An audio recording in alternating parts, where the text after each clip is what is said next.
Next up is Jared Lyon, National President, Chief Executive Officer of the Student Veterans of America. Jared, you have the floor. Chairman Tester and Boss, Ranking Members Moran and Takano, and members of the committee. 2023 marks the 15th anniversary of Student Veterans of America. SVA was founded by a passionate group of post-9/11 veterans, many of whom had returned home from deployments to Iraq and Afghanistan, only to find a lack of adequate services and support when they returned home.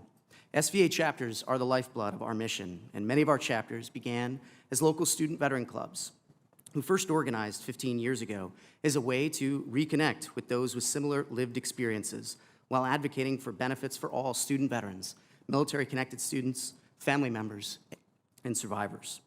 SVA is committed to the empowerment of today's student veterans by advocating for their earned benefits, including disability and compensation, health care, as well as education benefits and employment programs. Since this is the first time that SVA chapter members, advisors, alumni supporters have been in a hearing in person since 2020, I would like to ask that if you are here with SVA today, to please stand or raise your hand to be recognized.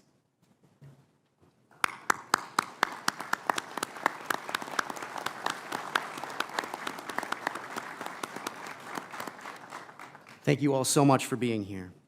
Over this past year, SVA chapter leaders have emerged from the pandemic. They have hosted career fairs, organized suicide awareness events, educated their campuses on issues affecting veterans, advocated for the creation of student veteran emergency funds, conducted food drives, mentored community youth, aided in the resettlement efforts of our Afghan refugees, and pushed for greater healthcare access, all to ensure that we meet student veterans where they are in their educational journey. All in all, these are incredible people doing amazing things. Before I continue, SVA would like to thank members of these committees for their dedication and perseverance on legislation that codified future emergency VA education protection, improved National Guard and Reserve members' federal protections when they are activated, and expanded VA Vet Centers eligibility to include student veterans. With the help of Congress, we can all embrace the idea that the GI Bill is the gateway to VA. For many veterans, the GI Bill is their first interaction with the VA, but it doesn't have to be their last. VA will welcome more veterans to its doors and outperform their expectations by delivering a top-of-the-line experience with the GI Bill first, laying the groundwork for future engagement across the entire scope of VA's programs and services. In my remaining time, I'll brief some of the most pressing issues that we hear from SVA community members. We encourage the committees to review our written testimony for a comprehensive list of our policy priorities. Even before the pandemic, SVA regularly heard from students that current MHA rates do not reflect the reality of their living situation, and many took out student loans just to make ends meet. Therefore, SVA urges Congress to review certain fundamental assumptions that are underlying MHA and include VRE, subsistence rates, break pay, overseas institutions, and online instruction. Repeatedly, SVA has heard from members of the National Guard and Reserve regarding the lack of parity to benefits and administrative issues such as completing coursework or exams that conflict with short-term military training and deployments. SVA encourages Congress to make every day in uniform count and coordinate with the VA, Department of Education, and Department of Defense to explore ways to reduce barriers so that military duty does not negatively impact academic progress. Access to VA health care for student veterans remains a top priority for SVA. The VA Vital Program is a joint effort between VHA and VBA that provides seamless access to VA healthcare services and on-campus clinical counseling through collaboration with local VA medical centers, the VBA, campus faculty and staff members, as well as community resources. SVA asks Congress to continue supporting VA healthcare and mental health services and hold VA accountable to ensure that those services are reaching student veterans through the expansion of the VA Vital Program. Next is the idea that financial aid is based, in part, on an applicant's income from the prior year. For our nation's newest veterans, those numbers reflect what they were paid while they were still in the military. As such, SVA asks Congress to explore ways that the VA and the Department of Education can work to modernize federal student financial aid to account for these unique circumstances by leveraging solutions such as notifying recently transitioned veterans about the professional judgment option, which allows them to appeal financial aid awards with their institutions as needed. Finally, SVA would like to highlight that the VA Vet Tech program has been extremely successful over the last 5 years. However, this well-received program will expire next year. SVA urges Congress to make VA Vet Tech permanent while embodying GAO's recent recommendations so that veterans can continue leveraging the program to find high-quality, well-paying jobs in the technology section. In conclusion, we would like to thank you for your time and attention and devotion to the cause of veterans in higher education. At Student Veterans of America, we know that investing in veterans is not only the right thing to do, but it means investing in the future of American leadership. Thank you, and I look forward to your questions. Mr. Lyon, I'm going to start with you. Thank you for sharing all the stories about Student Veterans of America's 1,600 chapters worldwide and the important work that each of the chapters is doing in its community. Can you elaborate, please, for me, on the importance and the contribution of student veterans to their college community, in addition to the financial benefit that they happen to bring to each educational facility? Yes, sir, and thank you so much for the question. When you look at today's student veterans, you're looking at one of the most representative and inclusive populations of any students on a campus, let alone add to that the real-world experience that they've had before they've pursued their educational journey. Many of us have put our lives on hold to serve first, and then when we return home, have the opportunity to pursue our education. We bring leadership to the classroom, we bring leadership to group projects, we bring leadership through campus organizations to do something that I think is very important and that we have an opportunity, dare say, a responsibility to do. 1 in 3 college students does not themselves know a veteran. That means no one in their family served, likely no one in their neighborhood served.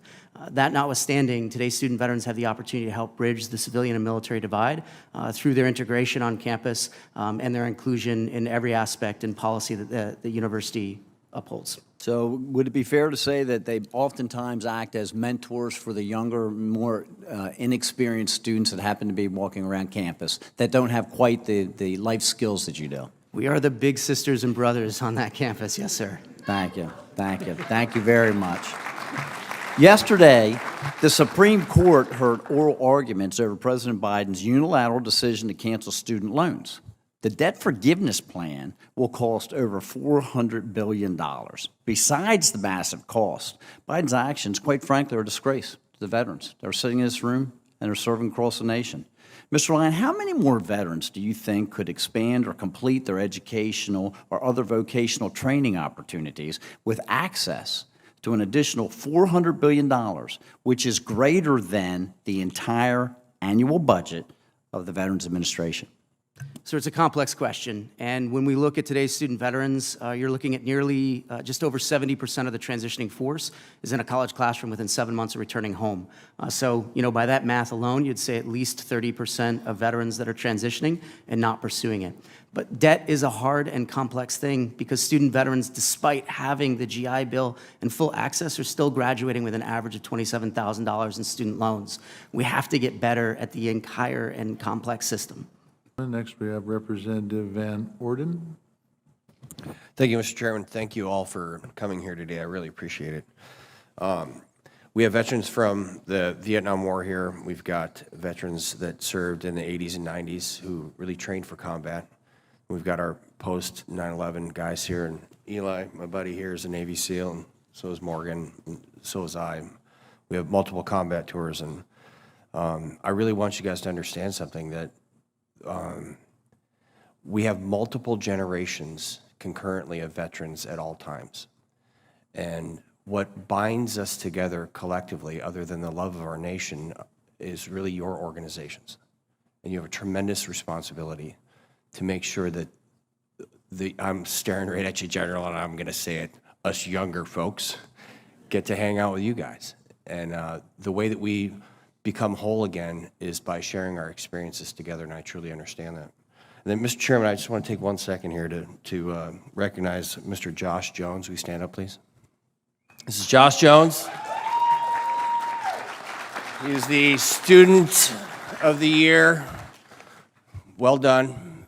You guys have no idea how painful that was for me because I'm in the Navy and you were not. And you're also a Flatlander from Illinois, and I'm from Wisconsin. But you keep up the good work, young man, you hear me? Hey, I chair the subcommittee that's responsible for veterans' education, homelessness, and the transition from active duty to becoming a veteran. So, Mr. Lyon, I want to ask you a question, man. My concern is that my primary legislative priority is that transition period, because that's when, unfortunately, we have a lot of veterans that make a permanent or take a permanent solution to a temporary problem and commit suicide. It's terrible. So I want to know, have you been invited by the Department of Defense or the Veterans Administration to participate in the TAP process? Yes. Okay, what type of participation do you guys have? We got a variety of participation, so we're often invited to observe and provide recommendations. So this is the easiest way to answer that. Okay, is it a formal programmatic thing or is it ad hoc? Both formal programmatic and ad hoc. Okay, I want to talk to you guys again when we get out here. I want to make sure that this is included in that. Because I would absolutely love to do that. Okay, I want to make sure that when our veterans, people don't understand who haven't served that on a Monday you're an active duty service member, on a Tuesday you're a veteran. And that transition period, you go from wearing a uniform, having a purpose, driving life.